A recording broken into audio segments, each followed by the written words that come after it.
patience with me, and I'll try to get a cat. It's good to see you this morning.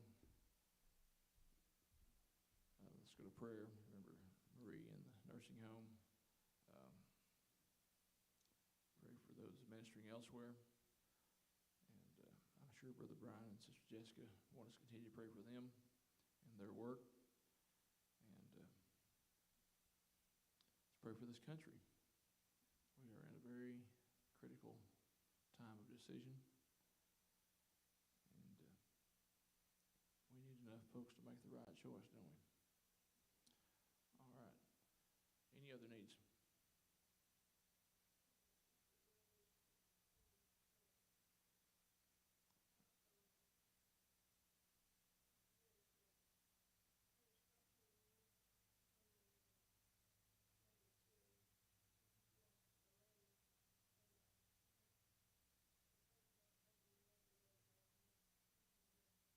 All right, let's remember that.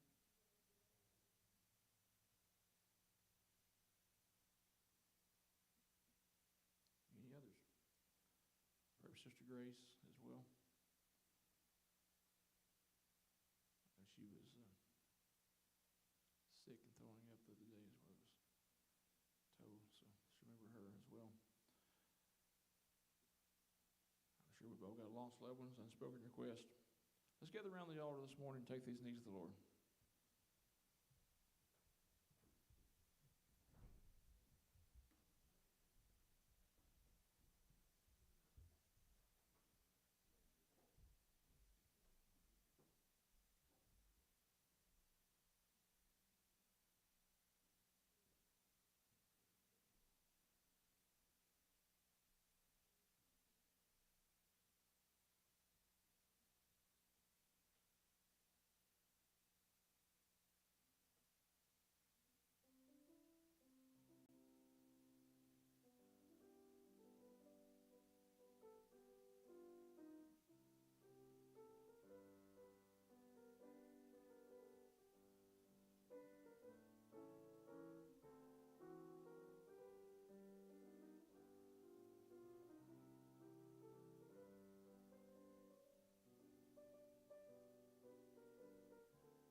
Page 286.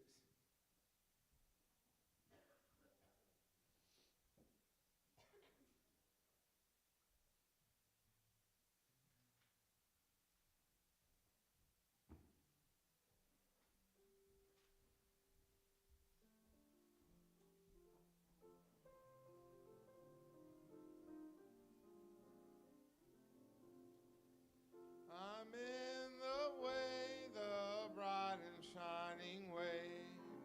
I'm in the glory land way, telling the world that Jesus saves today.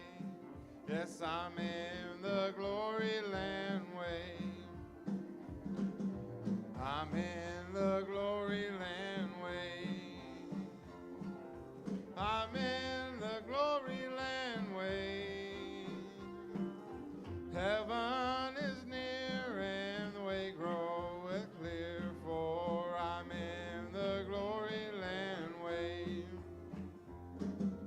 Listen to the call, the gospel call today.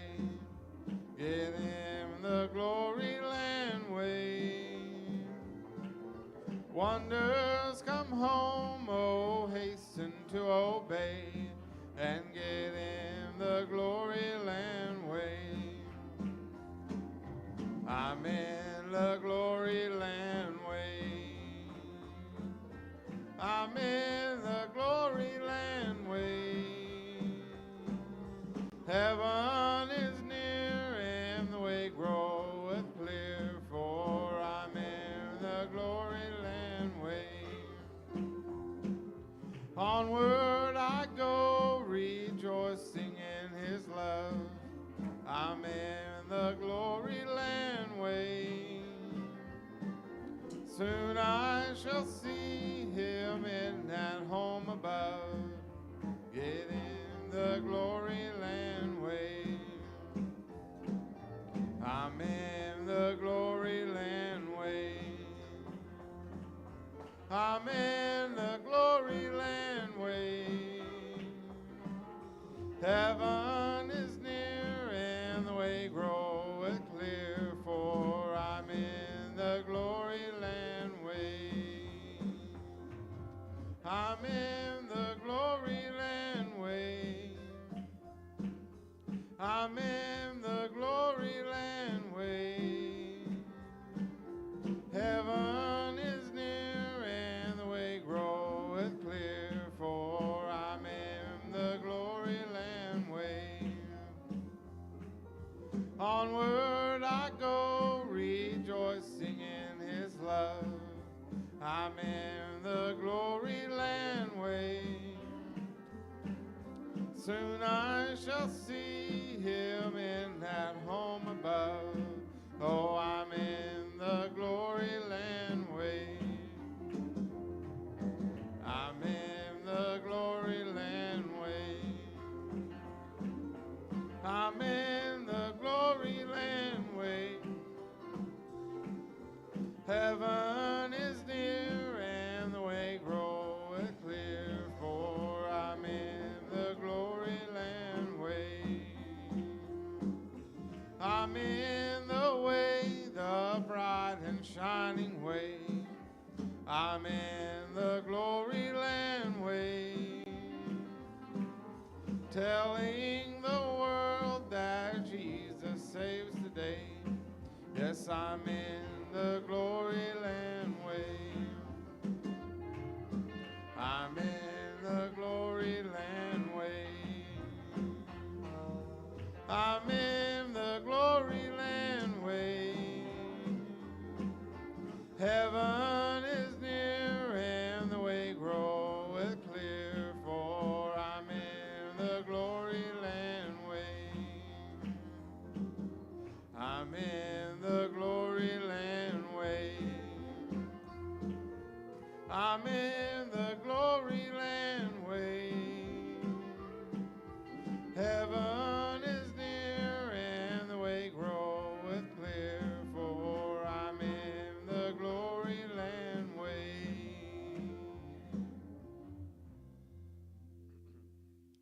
Page 180.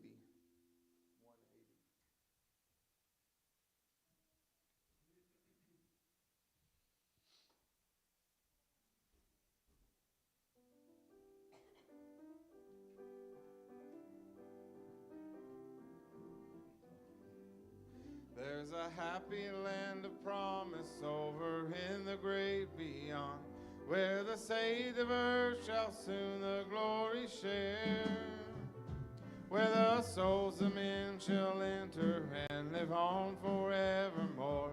Everybody will be happy over there.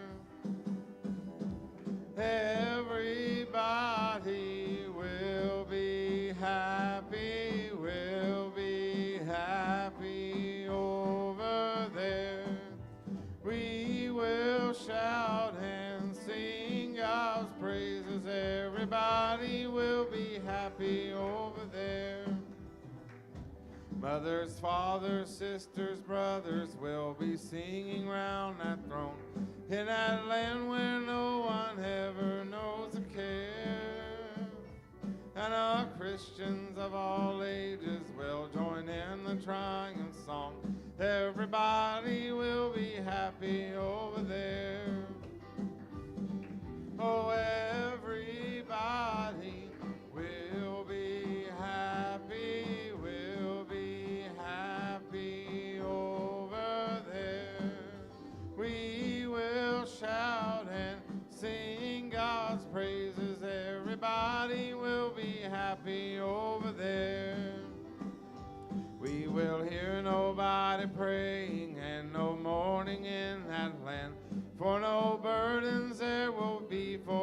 us to bear. All the people will be singing glory, glory to the Lamb. Everybody will be happy over there. Oh, everybody will be happy over there. We will shout and sing God's praises. Everybody will be happy over there. There we'll meet the one who saved us and who kept us by his grace and who brought us to that land so bright and fair. We will praise his name forever as we look upon his face. Everybody will be happy over there. Everybody will be happy over there. We will shout and sing God's praises. Everybody will be happy over there. Oh, everybody will be happy over there. We will shout and sing God's praises. Everybody will be happy over there. There we'll meet the one who saved us and who kept us by his grace and who brought us to that land so bright and fair. We will praise his name forever as we look upon his face. Everybody will be happy over there. Oh, everybody will be happy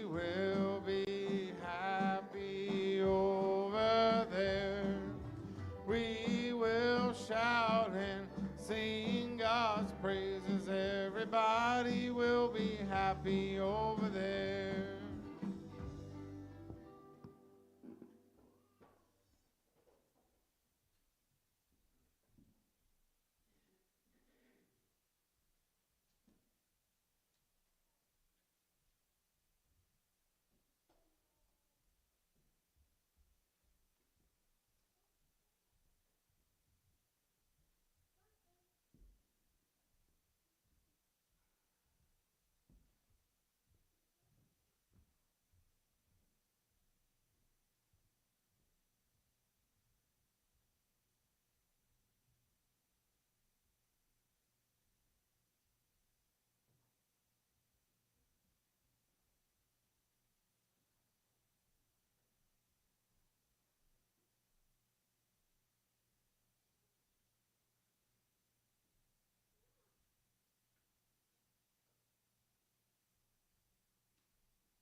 Thank you this morning. Did you enjoy class?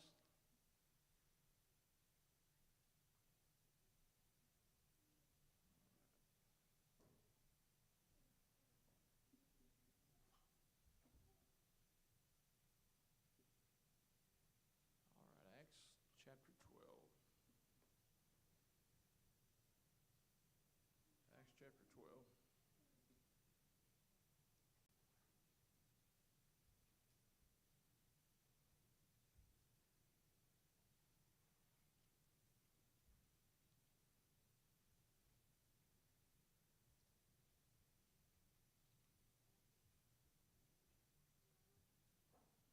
Acts chapter 12 and verse 1.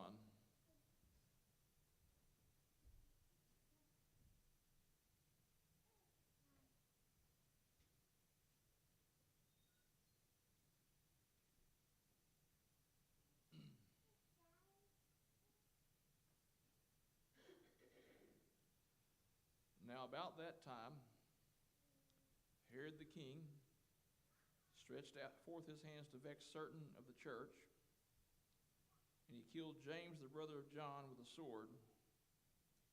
Because he saw it pleased the Jews, he proceeded further to take Peter also. Then were the days of unleavened bread. And when he apprehended him, he put him in prison and delivered him to 4 quaternions of soldiers to keep him, intending after Easter to bring him forth to the people. Peter therefore was kept in prison, but prayer was made without ceasing of the church unto God for him. Now, if you think about this,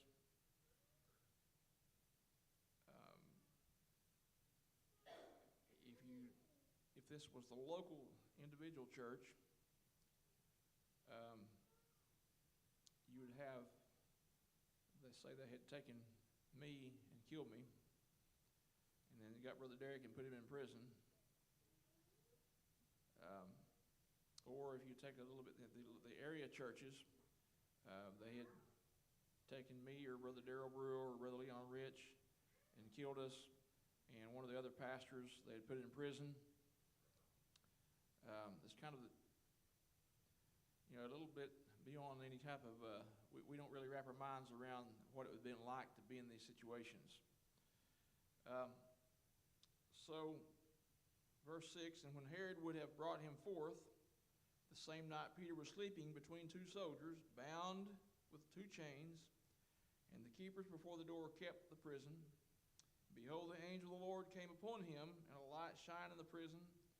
And he smote Peter on the side and raised him up, saying, Arise up quickly. And his chains fell off from his hands. And the angel said unto him, Gird thyself, and bind on thy sandals. And so he did. And he saith unto him, Cast thy garment about thee, and follow me. And he went out and followed him, and wist not that it was true, which was done by the angel, but thought he saw a vision. When they were past the first and second ward, they came unto the iron gate that leadeth unto the city, which opened to them of his own accord, and they went out and passed on through one street, and forthwith the angel departed from him. And when Peter was now come to himself, he said, Now I know of a surety that the Lord hath sent his angel, and hath delivered me out of the hand of Herod, and from all the expectation of the people of the Jews. And when he had considered the thing, he came to the house of Mary, the mother of John, whose surname was Mark, where many were gathered together praying. And as Peter knocked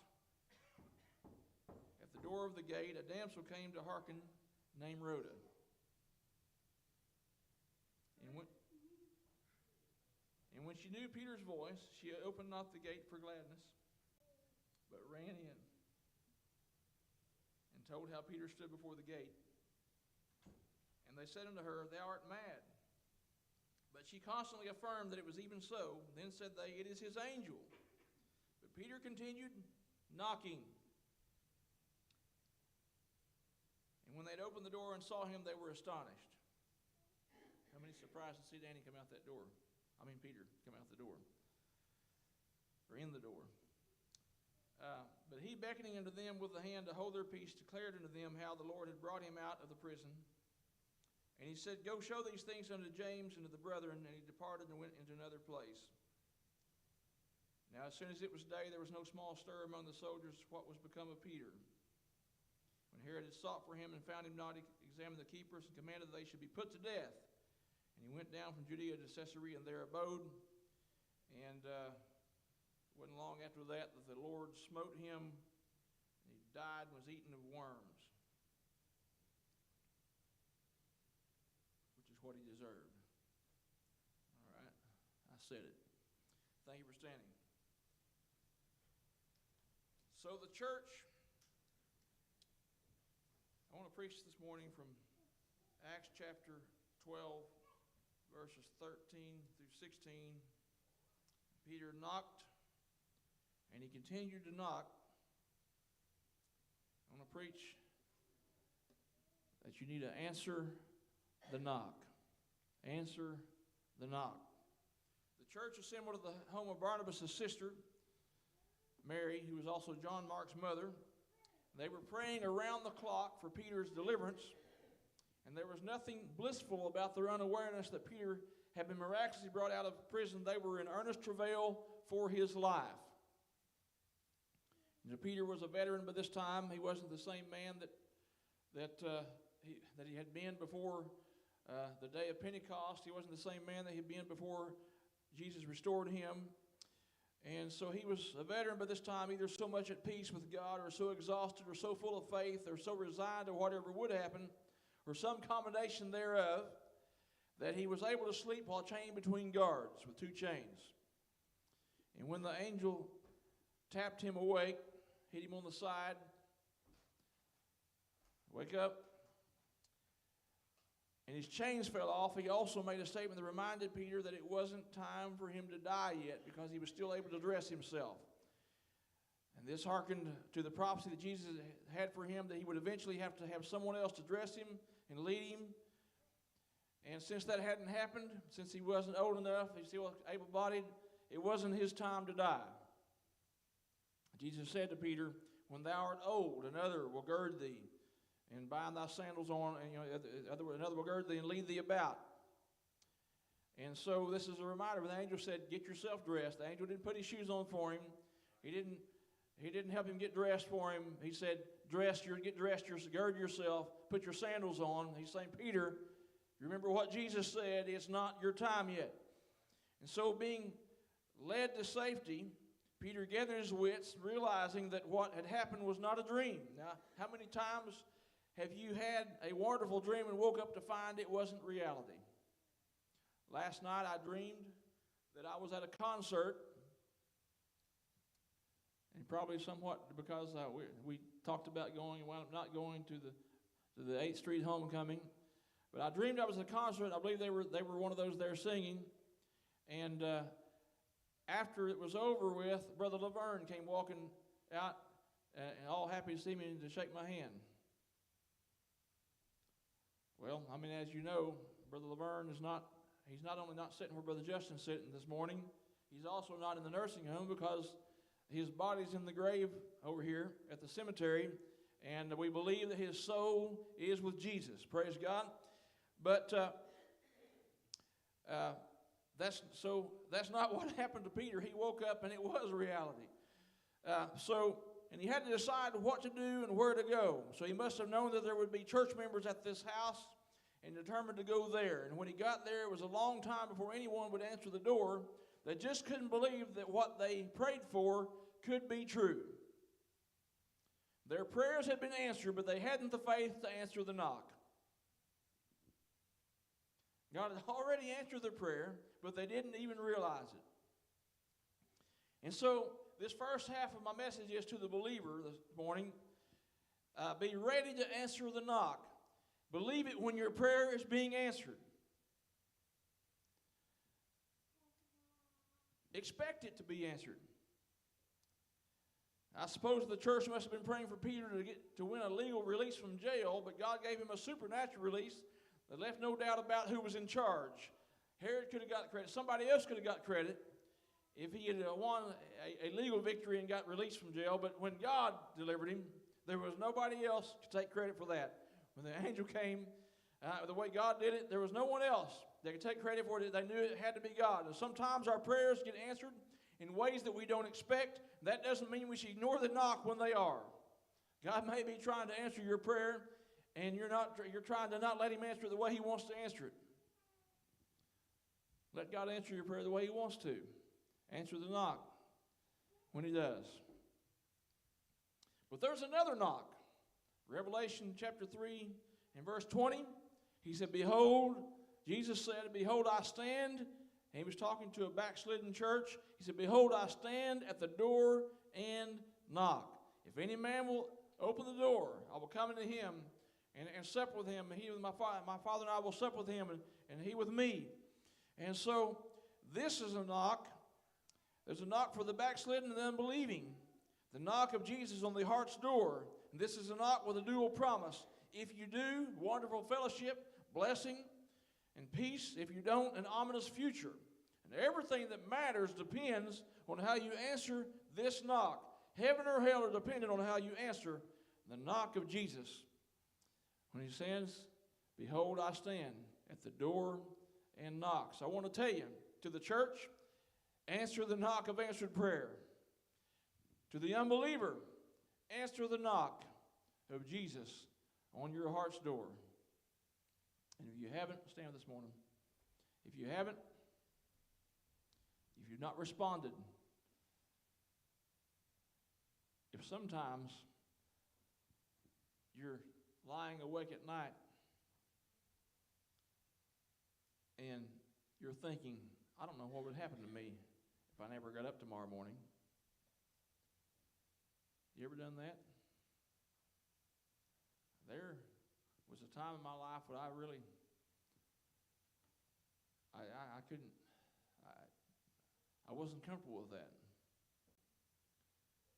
There was a time in my life when I was confident in my ability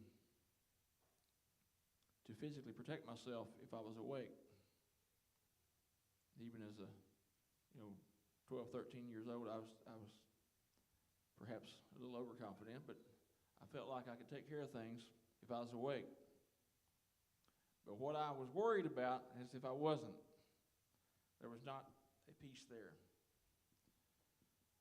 And if you don't have, that's what that could be, is that could be conviction. That could be the Lord knocking, trying to get your attention. You need to answer that knock. Might be the phone trying to give you a call. Might be the Lord trying to give you a call. Answer His call.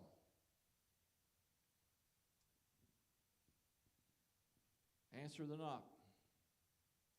And answer it with yes.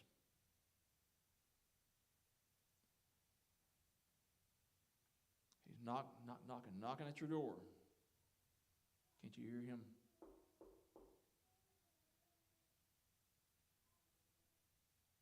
Let's come this morning. I'd like for everybody to answer the Lord's knock. Whatever it is He's trying to do for you, what kind of answer He's trying to give you, let's answer it.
Well, so glad you're here this morning. I wouldn't want to have church without you. All right. I've never been a fan of preaching to empty pews. I like to preach to people. All right. Any announcements? I know we've got the 6th through 11th. So, running in the Sheep Shed is having a homecoming revival. So they're actually overlapping us one night, and they're starting on that Sunday night, the 6th. I don't know him personally, but he's got a very good report from what I can understand. A brother named George Lambert. And so I don't know. I know it would be very difficult for us to make it on a weeknight, and that's the only way we could do it. But if any of you feel, the Sheep Shed has been very good about coming and fellowshipping, coming to our functions. So they're over at Stillwell. So if anyone feels like going, wants to go, I would certainly encourage you to do so. You've got to be intending to go there to get there. I'd put it that way. But all right. So our homecoming is certainly drawing nigh. And the Lord willing, we're having a business meeting this coming Wednesday night. And then the following Wednesday night will be our annual cleanup night, getting the church ready for homecoming. So, all right. Anything else? That's all. Let's stand. Thank the Lord for this service.